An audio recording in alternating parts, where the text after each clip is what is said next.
Hello and welcome back to the Gazette's Her Women of Achievement Honoree Spotlights. I'm your host, Katie Giorgio, and today with me is Jackie Smith Duggan, and she is the Senior Director of Crisis Services for Abbey Mental Health Center. Thank you so much for being here, Jackie. Thank you for having me. Yes, of course. Well, tell us a little bit about the work that you do in your daily life there at Abbey Mental Health Center. Absolutely. I have been privileged to work with the Abbey organization for a while, and that allows me to have had different positions. And so my most recent position, current position, is actually working in crisis services. And so specifically, my role is the director of crisis services for the mental health center. What that actually means is that I spend time with developing a team, supporting the members that come in the door in terms of needing that mental health crisis support. Our programs are located actually in the access centers. This is a new endeavor for the state of Iowa that we have what's called mental health access centers. And so there's one here in Lynn County that's called the Lynn County Mental Health Access Center, and then also one in GuideLink that's called GuideLink that's in Johnson County.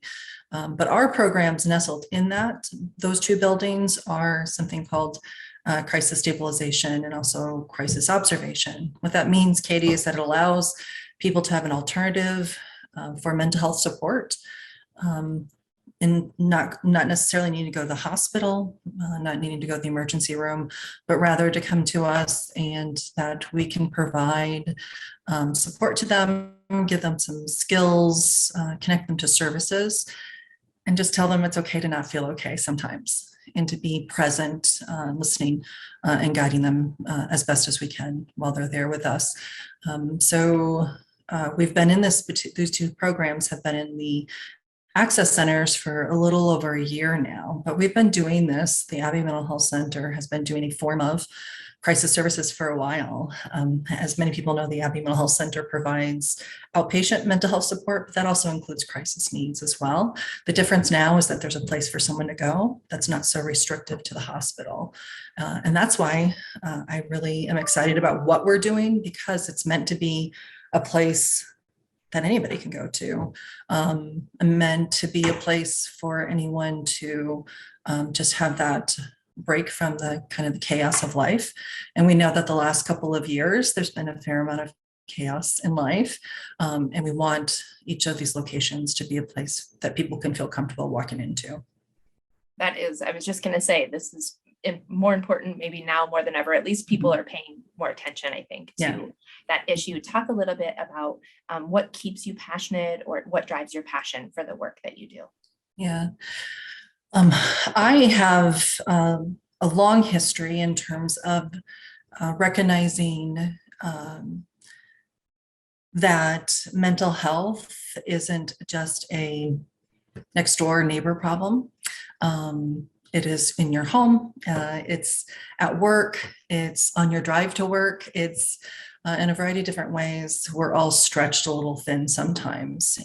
And I believe that just as it is for the ability to walk in and talk to your doctor about a physical ailment, is that you should be able to walk in and talk to your doctor about a mental health issue, and being okay with saying those words. And it's not easy sometimes. And so the reason why I think it's important that we are having these conversations, or that we do have these access centers or a place for people to go to, is so that people can know that it's okay to say, I'm struggling with something and I need a little bit more help than just talking about it at home. That is why I believe, again, that for mental health services, that it's important for me for people to know that there's places to go and places to call, and that you're not alone, because in your most desperate of hours of overwhelming fear and worry, you feel very alone in those moments. And we want to make sure that people know there's places to reach out to.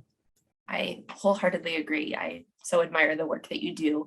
Tell me a little bit, or offer some advice, I guess, to especially other women that are looking to make an impact, whether through their daily work or volunteer work in their community. What's something you've learned throughout your career that you would pass on?